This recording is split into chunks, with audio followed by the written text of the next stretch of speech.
What is going on, Badger fans? Good show today. We're going to talk some more recruiting signing day superlatives. Who are my three most versatile athletes? Who have the highest upside? We're going to talk about that from that 2023 class and then get into some of your reactions from a previous Hot Button show. We're going to talk about all of that and more on today's Locked On Badgers. Let's go. You are Locked On Badgers, your daily podcast on the Wisconsin Badgers. Part of the Locked On Podcast Network, your team every day. What is going on, my friends? Welcome to Locked On Badgers. As always, I'm your host, Ryan Herrings. Thank you so much for tuning into the show, for joining us, for giving a little bit of your time to this community. It's very appreciated. Very appreciated. I really do mean that. Today's show is brought to you by FanDuel, the official sportsbook of Locked On. Make every moment more. Visit FanDuel.com/LockedOn today to get started. All right, I want to start with football because, it's funny. The early signing day has really taken all the pizzazz out of National Signing Day, and I feel like we almost put it in the rearview mirror. National Signing Day, the original, the OG National Signing Day, where basically everybody signed. We signed, obviously, Jamel Howard, which we talked about, big time get. But I wanted to kind of take one more step back, look at the entirety of the 2023 high school football class, the recruiting class, not the transfers, just the high school kids. Throw a little bit of analysis on it, including some superlatives we haven't got to, because I think there's some really interesting pieces in this class when you zoom out. And I've talked about the depth of it, right? So I'm not going to rehash that. I really, though, do think, even though it's not a big class, it's not a highly ranked class. Quite frankly, it's not a good enough class. Like, the classes going forward from the high school ranks are going to have to be better. I think they will be better. I do think it's a very solid class. There's a lot of building blocks in this. I want to get into my three highest upside guys from this class, guys that I think have just star potential. The first one's Trech Kahuna. There's a chance he steps onto campus and is like the best slot receiver right away, almost. Like, the experience he has playing at two different powerhouse high school programs, Hawaii, and then obviously going to Bishop Gorman, being the most productive receiver on that Bishop Gorman team, which featured the number one receiver in the country, I believe, from the high school prep ranks. He is so good. And the thing with Trech that is most impressive is he's been so good at everything he's done and everywhere he's been. Like, he was unguardable at St. Louis in the powerhouse Hawaiian high school, right? He was unguardable out there. He's been to camps. He's been unguardable. The film from his Wisconsin camps is just ridiculous. Like, nobody can stay with this dude. And the thing of it is, he can win in a couple different ways because he's not, when you think a slot receiver, you're thinking of like maybe a 5'9", kind of a Kenzel Doe type. He's taller than that. He's bigger than that. He could play on the outside probably. He's built. He can run after the catch. He can run through tackles. He's incredibly shifty. He's been incredibly productive. He went to the Poly Bowl and tore that up as well, especially looking really explosive after the catch. I think they're going to be able to get him the ball in multitudes of ways. I think receivers can play early, especially in Longo's system. I think he's got NFL upside. I love me some Trech. So that's my first one. Then I got Amare Snowden. I mean, this is just an obvious reason. Like, you cue that Captain Obvious meme, right?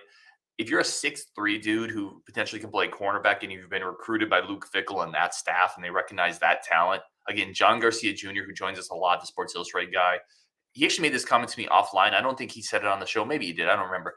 He said Amare Snowden is the freakiest of the freaks. Like, to be that big with those ball skills, like, he has receiver clips too in huddle. When you're watching Amare Snowden, you see some of the receiver clips come through.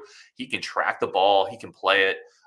If he's a cornerback, like, this is again, like, we're all projecting here. And when high school kids come in, you always have a tinge of optimism, right? You kind of look at them through the optimistic lens. It's much like minor league baseball when your team drafts a right-hand pitcher and he throws 97. Like, you kind of go into it saying, man, if he can get that changeup and he can spot the curve, this is a front of the line pitcher. Well, Amare Snowden, if he can, stay with receivers in tight spaces and run with them, this is a first round corner. Like, this is a top 3 round corner. We'll just say that. Like, 6'3" corners with his speed and athletic ability and ball skills don't really come around at the high school level very much. So I'm very intrigued. And again, even if he has to shift to safety, he's got good size for safety and great ball skills. This is that center fielder that I've been saying this defense has been missing since Tanner McAvoy was here, right? That tall, rangy center fielder who can go up and knock away balls at the apex of the throw. So to me, he is a top of the food chain predator in the defensive secondary potentially. I can't wait to see Amare play. And the third one, I'm kind of going a little bit off the radar with this one, but I'm talking upside, right? I'm talking if everything comes together. I'm talking not necessarily the most polished prospect, but JT Taylor. The more I've watched JT Taylor, and again, I had his head coach on the show, talk to him. Um, the more I've seen him talk to people who know him, I think he's a stud. I think he's a steal in this class. So the first thing with AJ Taylor, or JT Taylor, not, I said AJ Taylor, that harkens back to a Badger receiver we're all familiar with. JT Taylor is he plays everywhere, right? And I think that when you play everywhere, it takes some developmental practice reps, whatever it is, away from that position that you're going to focus on in college. They said they're bringing him in as a corner. He can play, man. He can play running back, receiver, corner, safety, in the slot. When you watch him in film for a team that won a state title, by the way, they are getting him the ball on jet sweeps, power handoffs, direct snaps. They're throwing it to him, throwing screens to him. He's playing corner, safety. He does it all, and he does it all really well. Great athlete, 6'2", almost 200 pounds. And when I talked to his coach, when I talked to him, just rave reviews about the way he approaches the game, his mental aspect, watches tons of film. Like we had a play watching with JT Taylor where he broke up a pass on a deep go route with the receiver. And he said, oh yeah, that was from film study. We knew out of that alignment, that's where they were going. And it's just really impressive from a high school kid to hear him talk the game with that level of preparation and IQ. And then you add to the fact that that he just can play just about every position. Like this is a guy, he's coming in at corner. This is a guy that I think you could see at receiver really easily in a couple years, or maybe at safety in a couple years, or just on special teams. Those clips are there as well. Like a big time athlete with the preparation, will to win, all of that. Gets high marks from his coach for leadership and tangibles.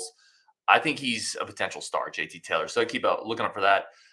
Really quick, a couple of my most versatile athletes. JT Taylor, obviously, I just talked about, plays all over the field. I'm not going to rehash that one. Braden Moore coming in as a really highly ranked safety. His receiver film is really good too. Special teams ability. He's another one that he's a really good safety. One of the higher ranked safeties Wisconsin's gotten in the recruiting rankings era. But his highlight films are mostly at receiver. So again, you're talking about those ball skills being able to translate. He's really versatile, both sides of the field. And then Christian Allegro, if we're talking versatility, you watch his film, the prep product out of Connecticut, you watch his film and he looks like a strong safety, but he plays linebacker. And then you start to think about potential shift to this 3-3-5 system, or at least some more hybrid players. Christian's going to fit right into that. I think his versatility on defense is really impressive. He's going to be able to play outside linebacker, come downhill, but he can really run with tight ends. He can really get down the field and cover a lot of space. I think a lot of versatility for Tressel and this new defense coming forward. And then if we're going to grade the two sides of the ball, that's the other thing I just kind of want to do. I kind of want to wrap up, put the bow on the 2023 class. Again, I think it's good. I don't think it's great. I thought Fickle did a lot of heavy lifting when he got here. But if you have that type of coaching uncertainty, right, that type of just abrupt stop in recruiting momentum because the head coach is gone, and quite frankly, he didn't really have that ball rolling at the beginning anyway, it's not going to be a knock it out of the park home run class. So offensively, I'm going to say B minus. Originally, I had it a little higher. And then you start looking at it, I really think they could have used another running back. I like Nate White. I like Nate White even more in Longo's system. This felt like a 2 running back class to me. It just didn't happen. I thought they could have used another high school receiver. Now, they did augment with, right, Quincy Burrows came over, Will Pauling came over, Green, CJ Williams. So that need kind of went away when the transfers flooded in. But definitely felt like another running back. You look at the depth chart at Wisconsin.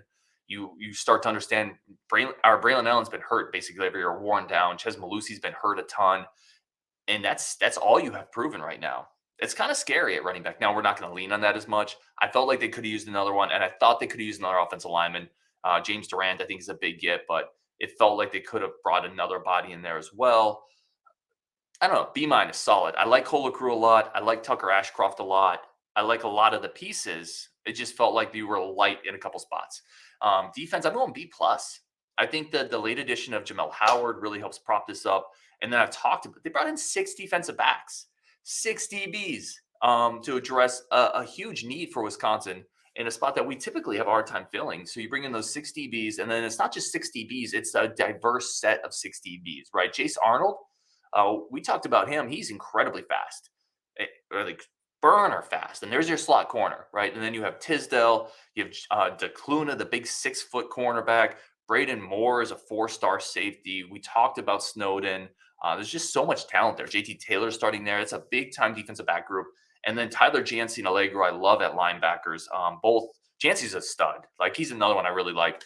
And then you bring in Jamel Howard. That's a big time get. So I'm going to say B+ there. I thought they could have used another defensive lineman, quite frankly, try to find another strong side defensive end. And I thought maybe another edge rusher to join Jordan Mayer they could have used. But B+ there, B- on offense. That's kind of my wrap up of the 2023 class. We went more in depth on each prospect as well. But I kind of realized we didn't really talk the big class when this all wrapped up after Jamel Howard signed. So I wanted to do that. Okay. Coming up, we're going to talk about your feedback to our Greg Gard show because I think it's super important to involve the community in all of these discussions. So that's what we're talking about next. A bunch of people that really disagree with me and a bunch of people that really disagree with Scott. And we're going to throw it all into a melting pot and see what happens. But first, today's show is brought to you by our good friends over at FanDuel. FanDuel, again, it's our new friends of the show. It's America's #1 sports book. It's #1 for a reason. And with Super Bowl coming up, this is the only app that you need to download. It's America's #1 sports book. And we're really excited about this because if you're new to it, it's great. You're going to get to experience all the great features at once. And you're also going to be able to do a no sweat first bet from FanDuel. You'll get up to $3,000 back in bonus bets if your first bet doesn't win. That's incredible. $3,000 back in bonus bets if your first one doesn't win. FanDuel lets you bet on everything from the money line to point spreads to who will win, who will score a touchdown. You can do same game parlays, incredible stuff. And I've talked about it. Wisconsin plus 10,000 to win a natty. Go put $5 on it, see what happens. Let's see how far this fickle factor, this new era can bring us this year. I'm absolutely going on Colorado over 4.5. I think they definitely go the over on that. I'm all aboard the Deion hype train. The FanDuel Sportsbook is safe, secure, and easy to use. The app is incredible. Best of all, you get paid your winnings instantly. So join FanDuel today at FanDuel.com/lockedon. Claim your no-sweat first bet on Super Bowl 57. That's FanDuel.com/lockedon. Make every moment more with FanDuel, the official sportsbook partner of the NFL. All right, let's get into this, y'all. So again, lots of comments about, we had the Greg Gard mega show, right? We were talking about frustrations, reasons for optimism, where we're at, state of the program, a bunch of comments. I almost went through and tallied them up, even like the optimistic comments and kind of the more pessimistic ones. And I was like, this is kind of nonsense. I don't need to go through 100 something comments and do that. But really, it's pretty split. So let's get some up here. Let's talk about it.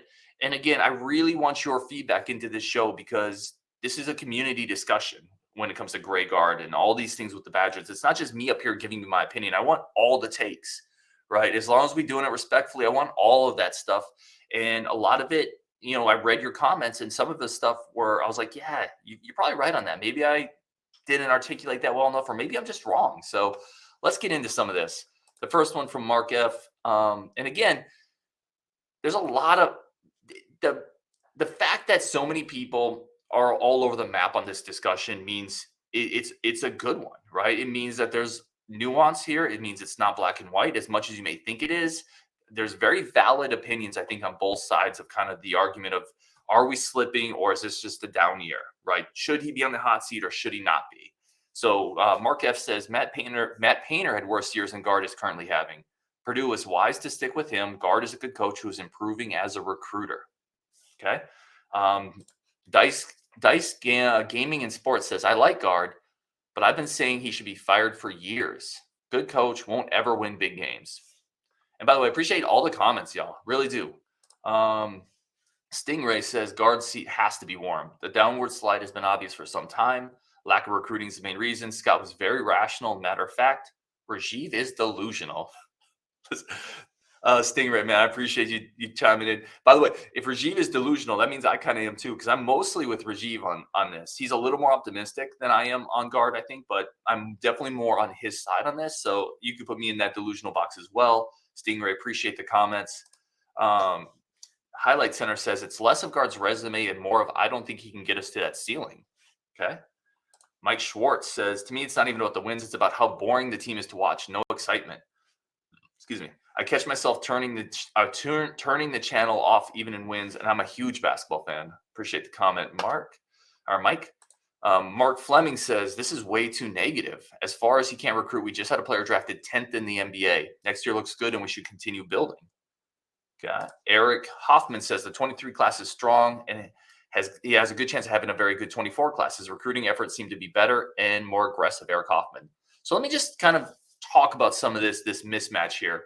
A lot of I struggle with this because I think a lot of times we dig in on our opinions and our viewpoints, and we don't really take a second to understand or to hear what the other side is saying. Right? We get very dug in, and I'm the same way. Like I'm not holier than thou on some high horse there. Like I think, Greg Gard has been a pretty good coach. I don't think he should be on the hot seat, but sometimes maybe I dig into that too much and don't acknowledge some of the points of, it is difficult basketball to watch at times, or the downward slide from where Bo Ryan was to where we are now. Like that has been a thing. Bo Ryan, like Greg Gard's first 2 runs were with Bo Ryan's guys, basically. So, there's really good points on both sides of this. And I think I would encourage people. I'm never going to tell someone how to think or what to do. I would encourage people to try to understand the other viewpoints. And there's probably more middle ground here than sometimes we realize. NDB 112 says Kristen Gard are one and the same. Yay, we did good, never great. Miss out on top talent in state. Time to move on from good and time to be great. No question, we move on. Wow. NDB bringing the fire. No question, we move on. Listen, I'll just say this. If you told me we could move on from Greg Gard and move right to great, I think everybody takes that. I don't know if it's always that simple, man. Like we moved on from Chris to Fickle. That doesn't mean we're going to move on from Greg Gard to the equivalent of the basketball Fickle, right? That it's not always that simple. Cheyenne V, who loves to poke holes in the show, but does have an eye for basketball for sure, said we had, and this was in response to a comment that we haven't had a Sweet 16 level team since Bo Ryan left. He said we actually had 2 Sweet 16 teams after Bo left. Also a red hot team that won the Big Ten in 2020. That was a Sweet 16 contender. And he said, I'd argue that the 2022 team was a Sweet 16 type of team until injuries as well. So that's from Cheyenne. I apologize if I mispronounced the name. Yeah, so I agree. That last point with the 2022 team, I actually think that team was poised for a run. I really do. Like the problem is people, and this is just my opinion, my take on this. People will disagree, and that's fine. Like disagreements are absolutely fine. This is just my opinion. It doesn't make it the right one. But people will sometimes say, well, you have to build a roster resilient to injuries, right? So you can't be derailed by an injury. The excuse that team was really good and then injuries derailed it, speaking to the 2022 team specifically. I don't like that excuse because no team has redundancy to a lottery pick. Okay, like if any team loses a Johnny Davis level player or he's hampered, and Johnny Davis was very clearly hampered at the end of last year, and then you lost Chucky Hepburn, no team is surviving that and running to the Sweet 16. Like that's just, to me, that's not realistic. And if that can't be on guard because you can't stop an ankle from exploding, right? Hepburn's ankle was the end of that year. And quite frankly, Davis was dinged up as well. So I don't know, like it's hard for me.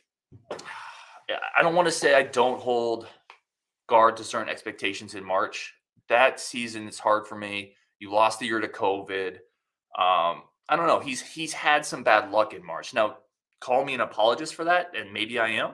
Again, this is only my opinion. I think he's had some bad luck in March, though, and I also think March has a greater variance than you see in a regular season, right? It's a one-off tournament. A lot of weird things can happen, i.e. injuries, i.e. COVID wiping out a year where your team was humming, right? Like that, those aren't on guard, So I don't know. It's an interesting conversation for sure. Al Washki? Gosh, dude, I'm sorry. I know I butchered that name. Says Ryan, you were right. Davis getting hurt us. Oh yeah, exactly what I was saying. Davis getting hurt us last year. We lost a lot from last year. The portal hurt our depth. But the Badgers are getting out of the funk. We will play better. Thank you, Al. And then we go right into Bryce, who says Scott is 100% correct. Love you guys, but this is not just a down year. You guys are too optimistic.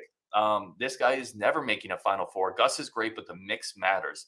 And really quick, if you see your comment up here, but you don't see the entirety of it, that's because I have a character limit. I can't put anything up here more than 200 characters. I wish I could. So I end up having to paraphrase a lot of what you say. Bryce had an interesting point where he says the mix matters. So he's saying Gus Yalden is great, and I love me some Gus. Y'all know that. But he's saying that's not enough when you don't have any athletic wings or you don't have depth in those areas. And I think he's right. Bryce, by the way, friend of the show, called into one of our football therapy shows a long time ago. Really appreciate all your comments, Bryce. You're an awesome dude, man. I think that's right. Like, I think you're dead on that. The mix does matter. You can't have just all skilled guys. You need some athletes. You need some dudes who can get up and down in court, who can be 6'7", and go and fly in and get a defensive rebound over bodies. Like, you need a dose of athleticism on this roster, and he has to get that in the portal this year. I think he has to. He absolutely has to address the limited athleticism on this team. And to me, if he doesn't this offseason, it's a failure. It doesn't mean he immediately goes on the hot seat. It's not like the hot seat switch, but that would be a failure in roster construction because it is a deficient spot on this team, in my opinion. Let's keep going here. Richard Clayton says Big Ten champs 2 of the last 3 years is somehow a regression, question mark. Absolutely nonsense take. This is a down year and that's it. So Richard, appreciate the comment. And again, that's indicative of the back and forth among the Badgers fan base. I think that is a microcosm, this comment section, where basically every other comment is trying to adjust my head. It's hard when my camera's first. I think every other comment is, yes, I agree he should be in the hot seat, or no, I don't agree. He's been really good and the hot seat talk is premature. I think we're pretty split. And even among the people on this show, right, if you think about like, Goldilocks and the 3 bears, right? We have 4 of us. There's 4 bears, I guess, however you want to slice it. But like Scott is like, no, I'm mostly done. And that he and everyone has a valid opinion on this, by the way. Like all these perspectives are well thought out. They're intelligent. They're reasonable. And we can have a respectful conversation about it. But Scott is basically done.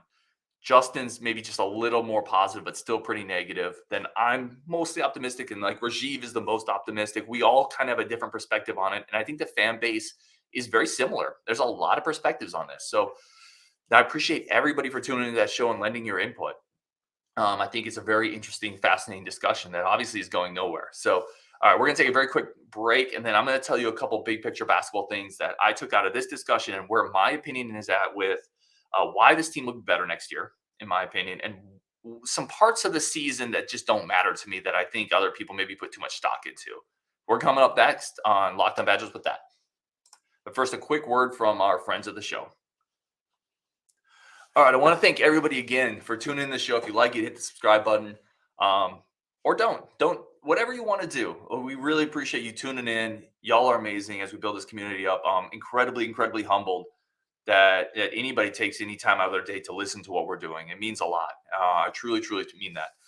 All right, let's talk about a couple of big picture things here that I've thought about a lot. I've had a lot of time to think about in regards to this conversation, the comments that we got. The first one I want to say is for a lot of people leaving comments that are disagreeing. That's awesome. Like, I really appreciate that. And I think there's takes in there that make me go back and think about what I said. So I really appreciate that. There several people came in. Shyam did, and then there was another one. Justin, I think his name was, or I'm forgetting the name. Maybe Jefferson. I apologize. Questioning my continued harping on the zone. A couple of points were, this is not a good rebounding team anyway. A zone is going to exasperate that, right? Because in a zone, you obviously aren't manned up on someone. It makes it more difficult to box out. Those long rebounds are easier for the opposing offense to get. So that's a good point. Another one was this isn't a long rangey team. Like, it's not a team maybe built to run a zone. So all good points, by the way. I want to just highlight, because maybe I wasn't very articulate either in what I was trying to say. I am not advocating for a major shift in our defensive principles, right? I think it's a man-to-man team. I think the best teams, they have at least a foundation of man-to-man, and a lot of them are almost entirely man-to-man. All I'm saying with the zone is I think you can use it to steal possessions. I think when you don't have the most talented roster, you kind of need to find ways to steal possessions. So coming out of a timeout when the opponent has drawn up something, has drawn up a set, right? Timeouts go quick. Having been in, like, timeouts go quick, okay? A lot of times you don't have plays for every type of defensive set. And if you know the opposing team is only going to run man, that's a great spot to hit them with some type of zone, hit them with some type of junk defense, and really make them think or make them get out of rhythm. The other thing I would say is there's been games this year where we haven't been able to cut off penetration. The other team has been getting a ton of points at the rim. That's another spot where switching to a zone can shut some of those driving lanes off. Now it opens up other issues. And again, I'm just saying use it as the occasional changeup. It frustrates me that Gard doesn't do that, but maybe I'm wrong on that. The other one that, again, this is only my opinion. I know for a fact Justin, I think, disagrees with this, and I'm not trying to take this moment as like the bully pulpit where it's only my voice out there. A lot of voices on this disagree, and that's totally apt.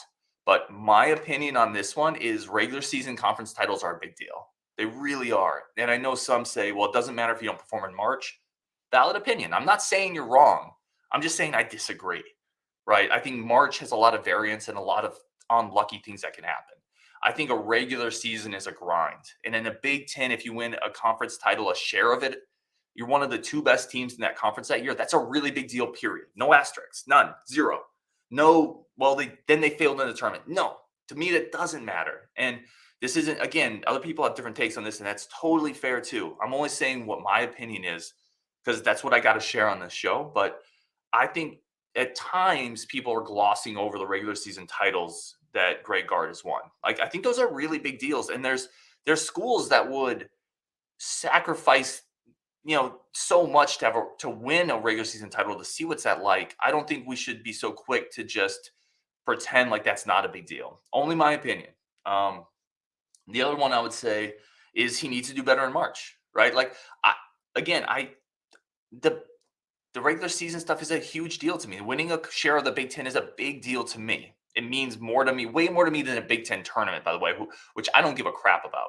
I've said that before last year's show, by the way, before last year's Big Ten tournament, I said, I hope they lose in the first game so nobody gets hurt and they can rest Johnny Davis. That's how little I care about the Big Ten basketball tournament. I care about the regular season and I care about March. That's it. I don't give a crap about the Big Ten tournament. I really don't. I know others do. I only care when it helps seeding, which means this year I'm going to care a lot, actually, by the way, because the Badgers might need to win 2 or 3 games in the tournament this year. So I'm going to actually care this year, but I only care when it can help my team get into March or help seeding. Otherwise, I really don't give a crap about that tournament. Like the Big East basketball tournament, that is an institution, especially when it was really rolling. The Big Ten tournament, I just don't get that jazzed up for it. But he needs to do better in March, right? That gets me to my other point. I care about the Big Ten regular season where I think Gard has done really well. And then I care about March where he needs to do better, period, right? So that's where I'm at on those. The last thing, kind of big picture basketball thing I want to talk about is I firmly believe next year's team is going to be quite a bit better. I really do.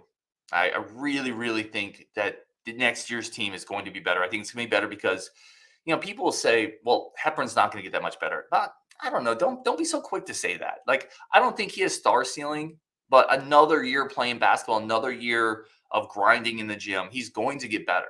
Like, Hepburn's going to get a little better next year. Tyler Wall could come back. Steven Crowell's going to be, I think, decently, maybe significantly better next year. This year was his big weight jump, right? Next year, he can just focus on post moves, focus on finishing around the rim with that added weight. I think he's going to be potentially significantly better next year.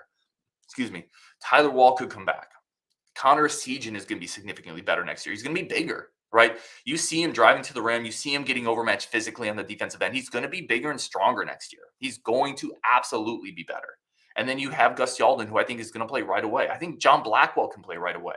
And that host of, I would say, role players that haven't always played well enough, those guys can still get better as well. And I think Gard has to hit the portal. I tend to think of this year as an anomaly year. I think we're better next year.